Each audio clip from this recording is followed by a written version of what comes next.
Lire ensemble dans l'Évangile de Matthieu, au chapitre 21. Nous allons débuter la lecture au verset 23. Jésus se rendit dans le temple et, pendant qu'il enseignait, les principaux sacrificateurs et les anciens du peuple vinrent lui dire: « Par quelle autorité fais-tu ces choses? Et qui t'a donné cette autorité? » Jésus leur répondit: « Je vous adresserai aussi une question, et si vous m'y répondez, je vous dirai par quelle autorité je fais ces choses. Le baptême de Jean, d'où venait-il? Du ciel ou des hommes? » Mais ils raisonnèrent ainsi entre eux. Si nous répondons du ciel, il nous dira: « Pourquoi donc n'avez-vous pas cru en lui? » Et si nous répondons des hommes, nous avons à craindre la foule, car tous tiennent Jean pour un prophète. Alors ils répondirent à Jésus: « Nous ne savons. » Et il leur dit à son tour: « Moi non plus, je ne vous dirai pas par quelle autorité je fais ces choses. » Que vous en semble? Un homme avait 2 fils, et, s'adressant au premier, il dit: « Mon enfant, va travailler aujourd'hui dans ma vigne. » Il répondit: « Je ne peux pas. » Ensuite, il se repentit et il alla. S'adressant à l'autre, il dit la même chose. Et ce fils répondit: « Je veux bien, Seigneur. » Et il n'alla pas.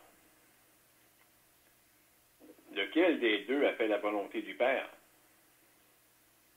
Ils répondirent: « Le premier. » Et Jésus leur dit: « Je vous le dis en vérité, les publicains et les prostituées vous devanceront dans le royaume de Dieu. Car Jean est venu à vous dans la voie de la justice, et vous n'avez pas cru en lui. Mais les publicains et les prostituées ont cru en lui. Et vous, qui avez vu cela, vous ne vous êtes pas ensuite repentis pour croire en lui. » Écoutez une autre parabole. Il y avait un homme, maître de maison, qui planta une vigne. Il l'entoura d'une haie et creusa un pressoir et bâtit une tour. Puis il la ferma à des vignerons et quitta le pays. Lorsque le temps de la récolte fut arrivé, il envoya ses serviteurs vers les vignerons pour recevoir le produit de la vigne. Les vignerons, s'étant saisis de ses serviteurs, battirent l'un, tuèrent l'autre et lapidèrent le troisième. Il envoya encore d'autres serviteurs en plus grand nombre que les premiers, et les vignerons les traitèrent de la même manière. Enfin, il envoya vers eux son fils, en disant: « Ils auront du respect pour mon fils. » Mais, quand les vignerons virent le fils, ils dirent entre eux: « Voici l'héritier. Venez, tuons-le, et emparons-nous de son héritage. » Et ils se saisirent de lui, le jetèrent hors de la vigne, et le tuèrent. Maintenant, lorsque le maître de la vigne viendra, que fera-t-il à ces vignerons? Ils lui répondirent: « Il fera périr misérablement ces misérables, et il fermera la vigne à d'autres vignerons, qui lui en donneront le produit au temps de la récolte. » Jésus leur dit, n'avez-vous jamais lu dans les Écritures, la pierre qu'ont rejetée ceux qui bâtissaient est devenue la principale de l'angle. C'est du Seigneur que cela est venu. C'est un prodige à nos yeux. C'est pourquoi je vous le dis, le royaume de Dieu vous sera enlevé et sera donné à une nation qui en rendra les fruits. Celui qui tombera sur cette pierre s'y brisera, et celui sur qui elle tombera sera écrasé. Après avoir entendu ces paroles, les principaux sacrificateurs et les pharisiens comprirent que c'était d'eux que Jésus parlait. Et ils cherchaient à se saisir de lui, mais ils craignaient la foule, parce qu'elle le tenait pour un prophète.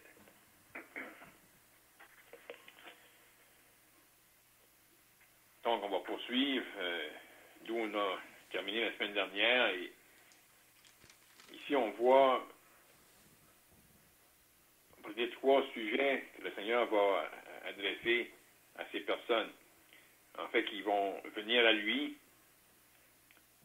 puis ils s'opposent à son message, mais ils doivent faire face à une évidence. Le Seigneur avait autorité. Il avait autorité dans son enseignement. Et ça, même le peuple le reconnaissait lorsque le Seigneur enseignait, il parlait avec autorité, non comme des scribes. Les scribes pouvaient enseigner la Bible, essayer d'expliquer les Écritures, mais le Seigneur était la parole même. Et lorsque le Seigneur parlait, il parlait avec autorité. Il parlait avec assurance. Il n'y avait aucun doute dans le message qu'il disait. Le message était clair. Le message s'adressait aux gens.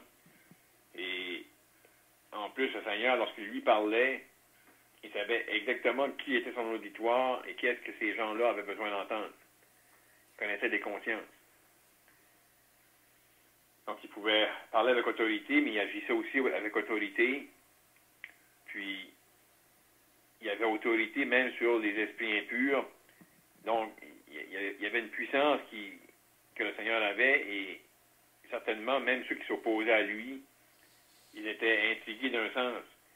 Ils auraient dû reconnaître que ça venait de Dieu, mais ils s'opposaient au message, donc ils viennent à lui, ils veulent savoir par quelle autorité il fait ces choses et qui lui a donné cette autorité. Et le Seigneur va, on l'avait mentionné 2 semaines passées, mais on va encore le dire, le Seigneur va, ici, qu'est-ce qui s'adresse à lui? Puis ces gens-là, ils ont entendu la prédication de Jean. Non seulement ils l'ont entendu, mais ils ont aussi vu les résultats de la prédication de Jean-Baptiste. Donc le Seigneur, il va les amener, avant de répondre à la question par quelle autorité fait ces choses, ces gens-là vont entendre un message qui a dû produire une réaction. Et le Seigneur va aller à ce point-là. Premièrement, je vais vous poser une question, puis si vous me répondez, moi aussi je vais vous dire par quelle autorité tu fais ces choses. Là, il va parler du baptême de Jean. Il dit, le baptême de Jean, d'où venait-il? Le Seigneur donne deux possibilités. Il aurait juste pu dire, juste poser la question, mais il donne 2 possibilités. Puis vraiment, eux, ils sont entre les deux. Puis on voit, ils vont raisonner, si on dit que ça vient du ciel, le Seigneur va nous dire pourquoi ils n'avaient donc pas cru. Puis si on dit des hommes, mais ils avaient à craindre la foule, parce que la foule avait reconnu que Jean était un prophète. On se rappelle comment Jean était dans le désert. Puis c'est les foules qui venaient à lui. Les gens venaient pour entendre la prédication de Jean. Puis ils venaient en confessant leurs péchés. Mais il y avait des gens qui venaient, puis là, Jean-Baptiste pouvait même leur dire, race de vipères. Il pouvait déduire que ces gens-là qui venaient, puis qui venaient en hypocrite, ils venaient en groupe. Mais vraiment, ils ne confessaient pas leur péché. Et là, eux, ils ont dit, on ne sait pas. Mais vraiment, ils savaient. Mais c'est bon de... On fait ressortir à ce point-ci, le Seigneur, quand il pose la question, il veut faire sortir la connaissance qu'ils avaient. C'est comme dans l'annonce de l'Évangile, pour que les gens croient, il y a un message qu'ils doivent avoir compris, qu'ils ont entendu. Donc ces gens-là, il y avait quelque chose qu'ils avaient compris, mais ils ne veulent pas l'avouer. Donc il fait référence à la connaissance qu'ils avaient en ce qui concerne le baptême de Jean. Le Seigneur va poursuivre, puis là, non seulement il savait le baptême de Jean, d'où est-ce que ça venait, mais il comprenait vraiment le message de Jean. Pas seulement d'où est-ce que ça venait, mais que le message de Jean impliquait la repentance. Lorsque le Seigneur va expliquer par la suite, il dit qu'il y avait un homme qui avait 2 fils, puis ces 2 fils-là ont entendu le même message, mais ils ont eu 2 réactions différentes. En fait, il y en a un qui a dit qu'il ne voulait pas aller travailler, puis ensuite, il a changé d'idée. Et ça nous dit même, il se repentit. Il avait dit non au début qu'il n'allait pas, mais là, il se repentit et il alla. L'autre a dit, j'irai, mais finalement, il n'a pas été. Puis il pose la question, lequel a fait la volonté du Père? Ils ont pu répondre. C'est lui qui s'était repenti. Et le Seigneur leur dit ouvertement que les prostituées et les publicains vont devancer ces hommes religieux-là. Puis eux, ils avaient vu, ils avaient été témoins de ce que Jean avait prêché, puis la réaction, la réponse. Ils ont vu les publicains et les gens de mauvaise vie, les prostituées se repentir. Ils ont vu un changement de vie. Un changement qu'ils n'avaient jamais vu avant. Puis vraiment, ils auraient dû se repentir. Puis là, ensuite, le Seigneur va continuer en poursuivant son discours pour dire qu'est-ce qu'elle est arrivé à ces gens-là, qui demeuraient dans l'incrédulité. Eux, ils espéraient, ils regardaient en avant puis ils pensaient au royaume. Mais il leur dit, vous n'irez pas dans le royaume. Ça va être enlevé, ça va vous être enlevé si donné à une autre nation qui rendra le fruit. Donc, on ne va pas en dire plus pour l'introduction. On va encourager les frères à participer par des questions et des commentaires. Et encore ce soir, on pourrait être nourris et enseignés par la parole de Dieu. Amen.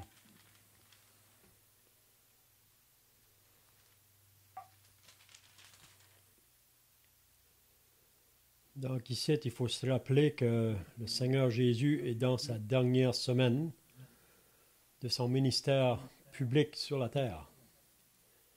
Puis on sait que cette semaine-là a commencé le dimanche, puis avant vendredi, il sera mis à mort.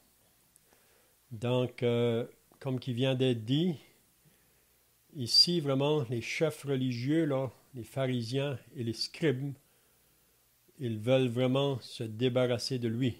Ils ont déjà pris la décision, même avant. Puis ici, c'est vraiment là, on pourrait dire, au plus haut degré, là, que ces chefs-là veulent se débarrasser de lui.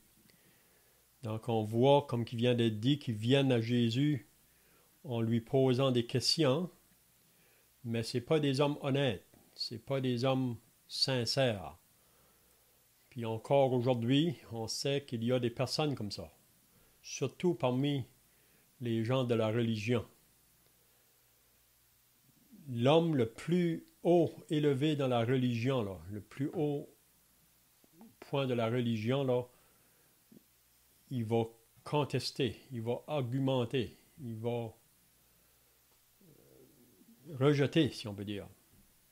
Puis ils ne vont pas capables d'avoir le discernement pour reconnaître vraiment qui était Jésus. Donc, ils viennent avec leurs questions. Puis, si vous remarquez, Jésus va répondre un peu à leurs questions là, par 3 paraboles. Je ne sais pas si vous avez remarqué, là, mais il y a 3 paraboles qui vont suivre là, après cette partie-ci. Il parle de la parabole concernant les 2 fils, puis ensuite il parle de la parabole des vignerons, puis le chapitre 22, il va parler de la parabole des noces.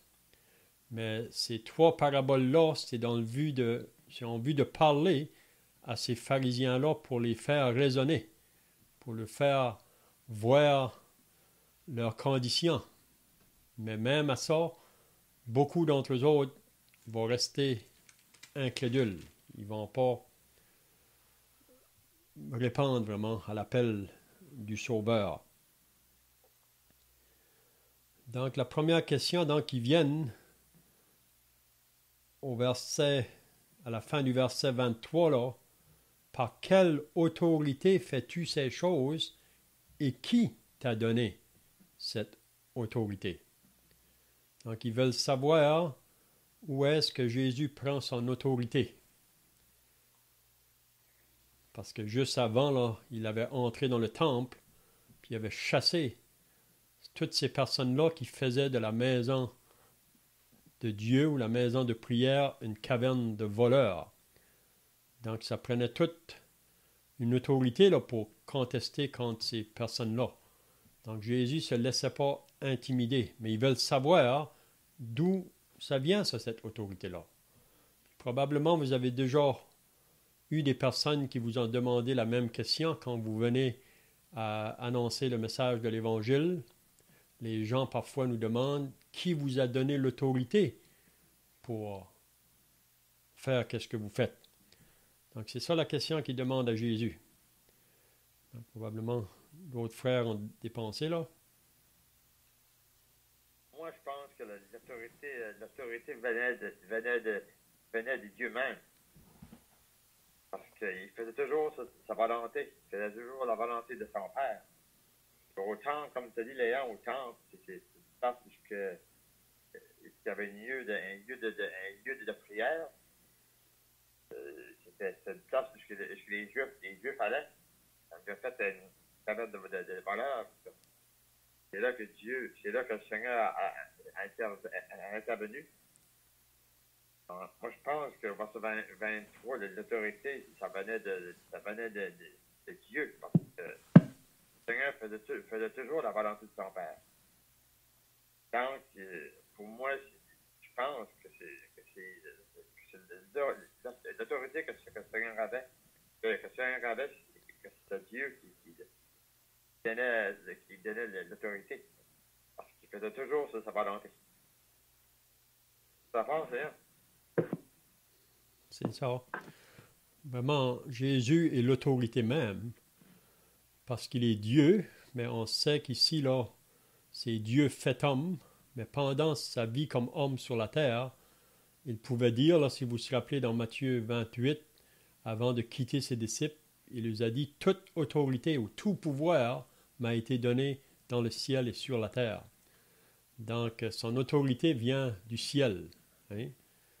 Donc, il n'y a pas une autorité plus haute que cette autorité-là. Il y a beaucoup d'autorités d'établies dans ce monde, mais cette autorité-là, c'est elle qui est au-dessus de tout. C'est pour ça qu'on lit dans 1 Corinthiens 11 que Christ est le chef de tout homme. Christ est le chef. Mais on sait que beaucoup ne le reconnaissent pas. Mais pour nous, comme chrétiens, on reconnaît ça, que c'est Jésus vraiment le chef de tout.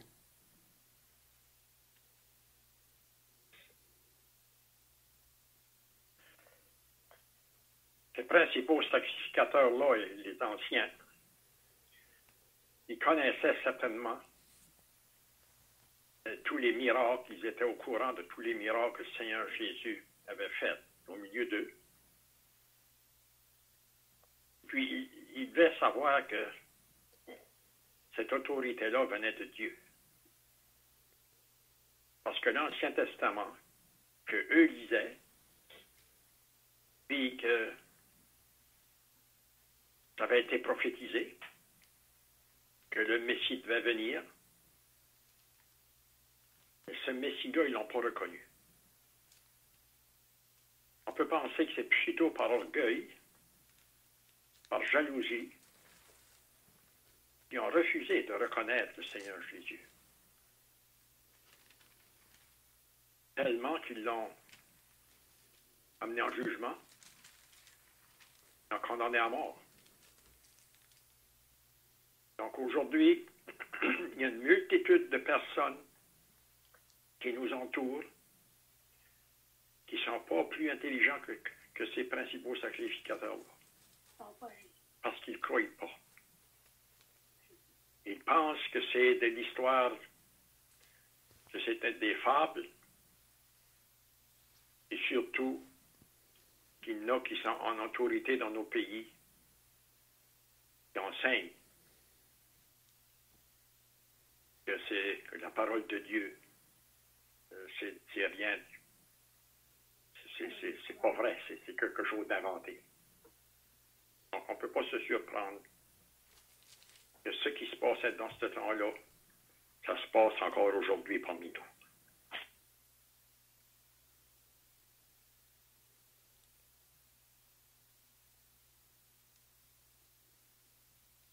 On peut voir aussi vraiment qu'on ne peut rien cacher aux yeux de Dieu. Parce que Dieu connaît la pensée qu'il y a dans nos cœurs, même les paroles. Il va sortir de notre bouche, Dieu les connaît. Parce qu'on voit vraiment ici la vision du Seigneur envers ces personnes-là. Même ces personnes-là pouvaient dire, nous avons à craindre la foule, car tous tiennent Jean pour un prophète.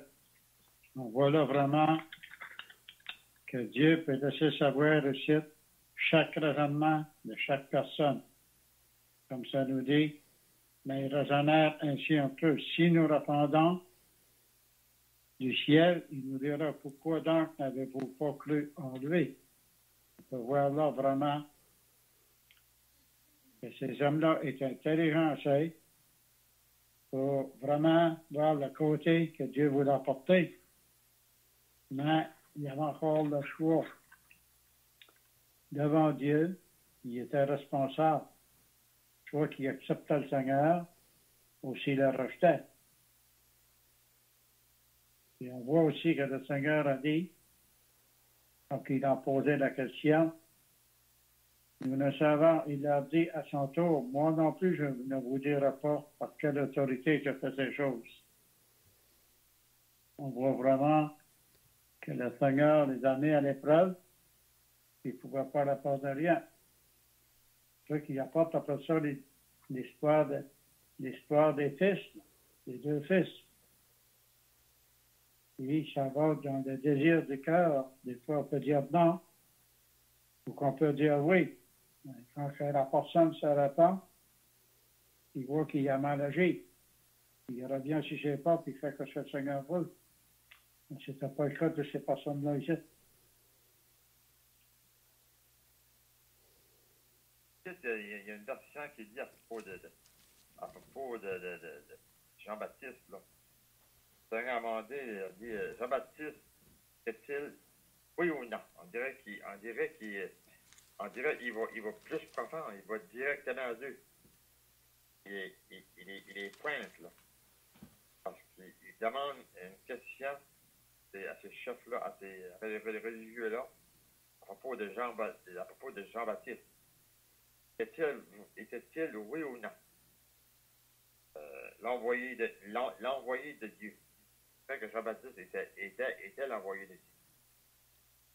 Alors, il demande une question, oui ou non. Parce que en semaine que les pharisiens ils avaient un peu de répondre oui, parce que sinon oui, pourquoi dans lui?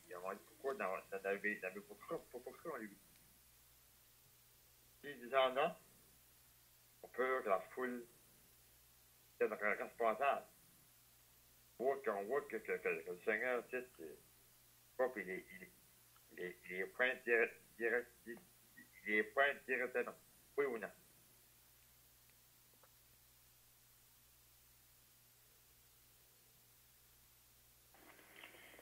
On voit bon, la question du Seigneur, vraiment, son désir, c'est que les chefs religieux, ils n'ont pas répondu, puis ça nous montre un peu, même aujourd'hui, les gens face au message de l'Évangile, certains veulent essayer de se sauver et pas répondre au message, mais finalement, c'est un message qui demande une réponse, qui demande à se repentir.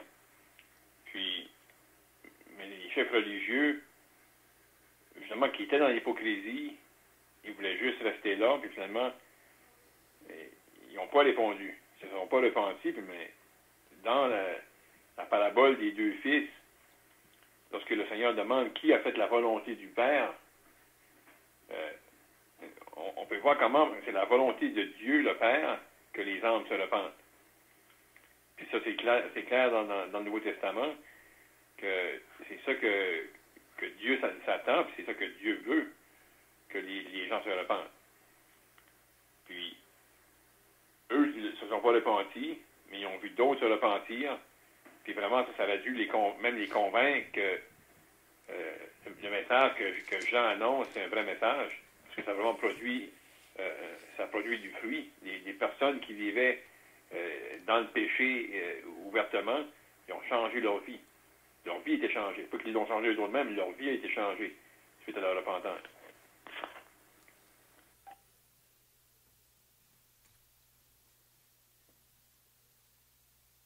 On peut penser dans les Actes, au chapitre 7, au verset 27, c'est quand que Moïse s'est présenté au milieu d'eux. Le jour suivant, il parut au milieu d'eux comme ils se battaient et ils exhortèrent la paix. Homme, dit-il, pour que vous êtes frères, pourquoi vous maltraitez-vous l'un l'autre? Mais celui qui maltraitait son prochain le repoussa à dire, qui t'a établi chef et juge sur nous? Au verset 35, ça nous dit, c'est Moïse qui l'avait réuni en disant, qui t'a établi chef et juge sur nous? C'est lui que Dieu envoya comme chef et comme libérateur avec l'aide de l'ange. Donc, on voit ici que Moïse avait toute la confiance de l'Éternel, parce qu'on sait ce qui est arrivé à Moïse.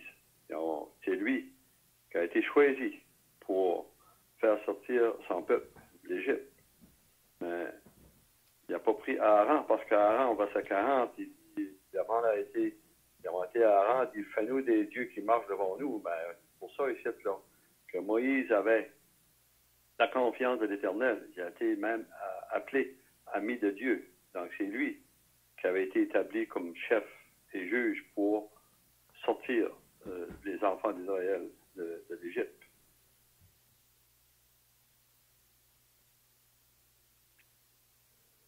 Donc, à propos des deux fils, on peut voir dans cette parabole, comme il vient d'être dit là, que le premier fils représente les publicains et les gens de mauvaise vie. Le deuxième, ça représente vraiment les pharisiens. Parce que dans ces trois paraboles-là, Jésus veut vraiment s'adresser à ces pharisiens. Là. Il veut leur enseigner quelque chose. Puis, comme on a déjà dit, Jésus aime ces hommes-là. Il n'aime pas leur hypocrisie ou leur malhonnêteté, mais il voudrait que leurs yeux s'ouvrent. Parce qu'eux, ils pensent qu'ils voient, parce qu'ils s'appuient sur leur vie religieuse, sur leur bonne vie. Okay? Donc, le Seigneur voudrait leur ouvrir les yeux. Puis on sait qu'il y en a parmi eux autres qui ont eu les yeux ouverts. On a l'exemple de Nicodème, Joseph d'Arimathée, puis même on voit dans les Actes qu'il y a plusieurs sacrificateurs là, qui se sont convertis. Mais ce n'est pas la majorité, c'est probablement une minorité. Donc, quand il pose la question « Que vous ensemble, un homme avait deux fils ?» Et s'adressant au premier, il dit « Mon enfant va travailler aujourd'hui dans ma vigne. » Puis il a répondu catégoriquement « Je ne veux pas. » Donc on pourrait dire les gens de mauvaise vie, peut-être en premier, ils vont dire non. Puis probablement à cause qu'ils regardent à leur vie, là, tellement loin de Dieu. Mais ensuite, ils se repentent, puis ils vont obéir. Puis quand il parle de l'autre, s'adressant à l'autre, il dit la même chose. Et ce fils répondit, je veux bien, Seigneur, et il n'alla pas. Donc ici, ça nous parlerait vraiment des pharisiens. C'est un peu comme les deux fils prodigues. Vous vous rappelez, quand Jésus a donné la parabole dans Luc 15, là, dans sa parabole, il y a 3 événements, si on peut dire, qu'il prend là, concernant une brebis perdue, une pièce de monnaie perdue, un fils perdu. Puis vraiment, la raison de cette parabole-là, c'est encore pour démontrer aux pharisiens là, que la brebis perdue, ça représente les publicains et les gens de mauvaise vie. Mais Jésus est venu pour sauver les brebis la brebis qui est perdue. Mais les autres ne reconnaissent pas qu'ils sont perdus. Ils pensent qu'ils sont corrects. Mais avec les deux fils, si vous vous rappelez la même chose, là, le fils aîné, quand que son frère est revenu à la maison, là, il n'était vraiment pas content. Donc le fils aîné représente aussi le pharisien. L'homme qui s'appuie sur sa bonne vie pour atteindre Dieu. Mais on ne peut pas arriver à Dieu par notre propre vie, par notre bonne vie. Donc il va dire ensuite, quand il s'adresse à un, il dit qu'il va aller, mais il va pas. Puis c'est là qu'il pose la question après là. Puis c'est vraiment intéressant qu'est-ce qu'il dit là, à propos des publicains et des prostituées. Vous devancerez dans le royaume de Dieu. Puis ça, je le crois, parce que quand on va avec l'Évangile, les gens souvent qui sont plus réceptifs, c'est les gens de la rue, les gens simples, les gens pauvres, les gens associés à une vie de péché parce qu'ils sont plus vite prêts à reconnaître leur état. Mais l'homme religieux, souvent, lui, il refuse, il repousse. Ça, c'est pas pour moi. Allez là-bas. Allez vers eux autres qui vivent dans cette vie de péché.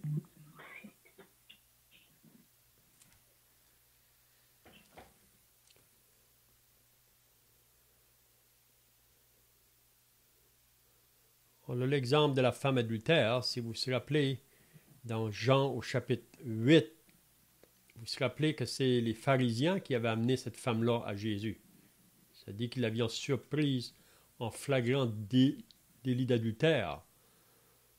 Puis, encore là, ils sont venus à Jésus pour essayer de le prendre au piège, pour le mettre à l'épreuve. Ils ont dit, Moïse nous a prescrit de lapider de telle femme, mais toi, qu'est-ce que tu dis? Si vous vous rappelez, là, Jésus les a tous regardés, puis il les a dit, s'il y a quelqu'un parmi vous qui n'a pas péché, qui lui lance le premier la pierre. Puis ça nous dit, tous, du plus petit au plus grand, ils ont tous laissé tomber leur pierre, puis ils sont partis. Puis Jésus a dit à la femme, personne ne t'a-t-il condamné? Elle a dit non, mais il a dit, moi non plus, je ne te condamne pas, mais va et ne pêche plus. Donc, c'est une chose aussi qu'il faut comprendre, que ceux qui vont être dans le royaume de Dieu parmi les publicains et les prostituées, c'est des gens que leur vie a été transformée. Autrefois, ils vivaient dans la vie du péché, mais après qu'ils sont sauvés, c'est pas qu'on peut arriver à un point qu'on ne pêche plus, mais on ne va pas pratiquer le péché. C'est ça la différence. Donc, c'est des gens qui ont eu des vies transformées.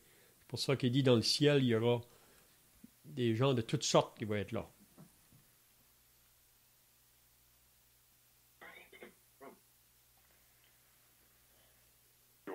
Autant les publicains et les gens de mauvaise vie que ces hommes-là religieux, ils avaient besoin de se repentir. Mais le Seigneur avait vu le résultat plus souvent dans les gens de mauvaise vie, qu'eux avaient répondu à l'appel, que les hommes religieux. Je lisais dernièrement un commentaire, encore aujourd'hui avec l'esprit, plus aujourd'hui avec l'esprit œcuménique, les rabbins juifs, ils réalisent qu'ils descendent en grande partie de ces pharisiens-là, tirent leur origine de tout l'enseignement qu'eux enseignent aujourd'hui, ça vient des pharisiens.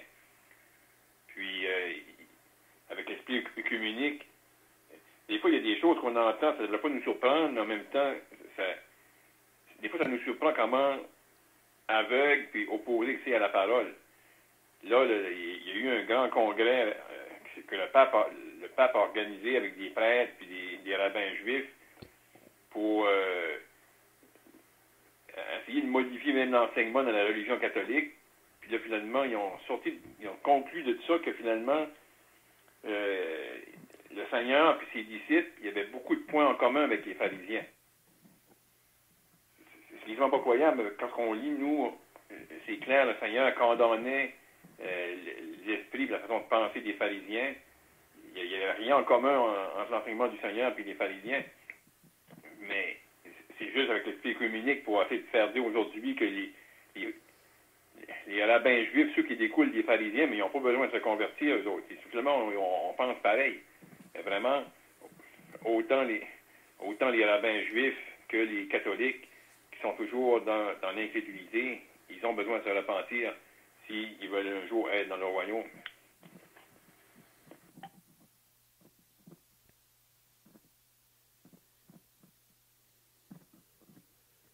Pensez au chapitre 23 de Matthieu, là, quand il dit ici, là, verset 4, il lit des fardeaux pesants et les mettent sur les épaules des hommes, mais ils ne veulent pas le remuer du doigt. Ils font toutes leurs actions pour être vus des hommes. Est-ce qu'on peut penser que c'est une question que vous voulez poser, que ces pharisiens-là se croyaient au-dessus de toutes ces personnes-là, qu'ils ne voulaient pas venir au Seigneur ou pas se repentir? Oui, ça peut être une raison. Ils veulent garder leur position de dictateurs ou des hommes dominants sur le peuple. On peut dire que ça a toujours été dans l'histoire de l'humanité. Vous savez, l'homme de la religion ont toujours voulu dominer le peuple. Le moment que quelqu'un veut se retirer vraiment de la religion pour suivre Jésus, c'est là qu'il y a beaucoup de problèmes. Puis le problème, c'est face à ces autorités-là religieuses. Là. Ils préfèrent la gloire des hommes plutôt que la gloire de Dieu. Mais ils ne réalisent pas que cette gloire-là, c'est juste passagère. Puis on va remarquer, là, comme Silvio vient de dire dans Matthieu 23, là, même après qu'il va mentionner ces paraboles, à plusieurs reprises, on va voir là, qu'il va annoncer des malheurs sur ces hommes-là. Malheur. Matthieu 23, il dit « Malheur à vous, scribes et pharisiens, hypocrites, vous n'entrerez pas dans le royaume des cieux et vous voulez empêcher ceux qui veulent entrer. » Donc, ils sont vraiment, comment je dirais, même avec leur raisonnement, on voit qu'ils comprennent des choses. Ils comprennent des choses, mais à cause de leur position, ils vont rejeter. Même qu'ils vont appeler ce qui est bien mal, puis ce qui est mal bien.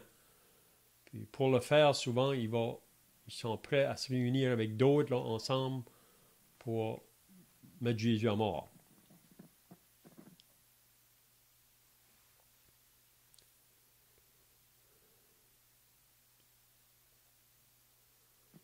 Je pourrais-tu soulever un point? Oui. Alors, juste pour les deux fils, c'est intéressant. Le premier fils, parce qu'on ne sait pas comment la question a été adressée de la part du père, là, va travailler aujourd'hui dans ma vigne. Il répondit, je ne veux pas. Donc, lui a dit la vérité. En face du demande, en face de la requête du père, il a dit la vérité. Il ne veut pas y aller. Et après ça, cette conscience, il a travaillé. Il s'est repenti, il a désiré faire la volonté de son père. Le deuxième, lui a menti. Le mensonge, vous savez, c'est quelque chose c'est pas mal sérieux, ça. Ça montre le caractère. Lui, il ment. Il veut y aller, il veut se faire voir comme faire la volonté, etc. Puis, il n'est pas allé. Donc, je pense que ça peut soulever aussi le péché qui est dans l'homme et les différents caractères des individus lorsqu'ils viennent à faire face aux choses de Dieu, la parole de Dieu qui vient sur leur chemin en quelque temps. Et c'est intéressant, j'avais juste noté ça comme ça, qu'un avait menti, puis l'autre avait dit la vérité.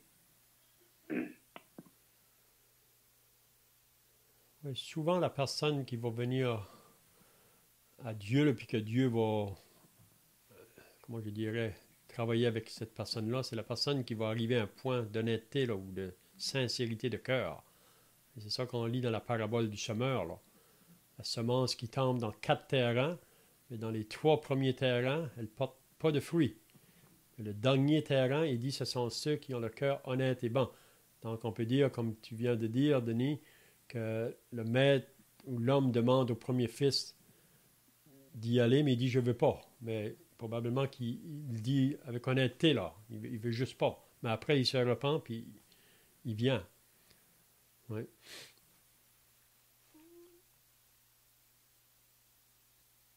Donc, je vois que le temps est passé, là.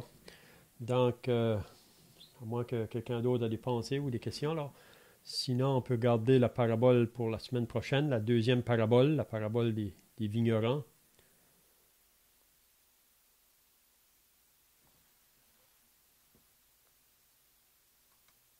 Prions.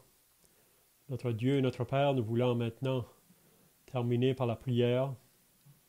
Nous voulons te remercier et te rendre grâce pour ceux qui ont répondu à l'appel, nous réalisant que ce n'est pas que nous avons fait des œuvres de justice, mais c'est simplement par grâce, par ta miséricorde que tu nous as sauvés. Nous voulons reconnaître que nous n'étions pas différents de tous les autres autour de nous. Ta parole est bien claire, que tous ont péché et sont privés de la gloire de Dieu. On veut te remercier que tu nous as arrêtés sur notre chemin et tu nous as fait voir notre état devant toi. Comme Jésus pouvait dire, ce ne sont pas ceux qui se portent bien qui ont besoin de médecins, mais ce sont les malades. Donc nous voulons te remercier que tu nous as fait réaliser que nous étions malades devant toi à cause de nos péchés. Mais on te remercie que tu nous as révélé ton Fils, celui qui est le grand médecin, celui qui a été prêt à donner sa vie en sacrifice, qui a été prêt à mourir pour nous sur la croix, afin que nous puissions avoir nos péchés de pardonnés et être réconciliés avec toi, ô Dieu. Donc on veut te prier donc que tu puisses intervenir dans la vie de ceux qui se pensent bien ou de ceux qui ne voient pas leur besoin de se repentir pour se tourner vers Dieu, que tu vas intervenir, Seigneur, dans la vie de ceux qui nous entourent. Donc nous remettons cette étude devant toi. Bénis chacun qui est présent ce soir au nom du Seigneur Jésus. Amen.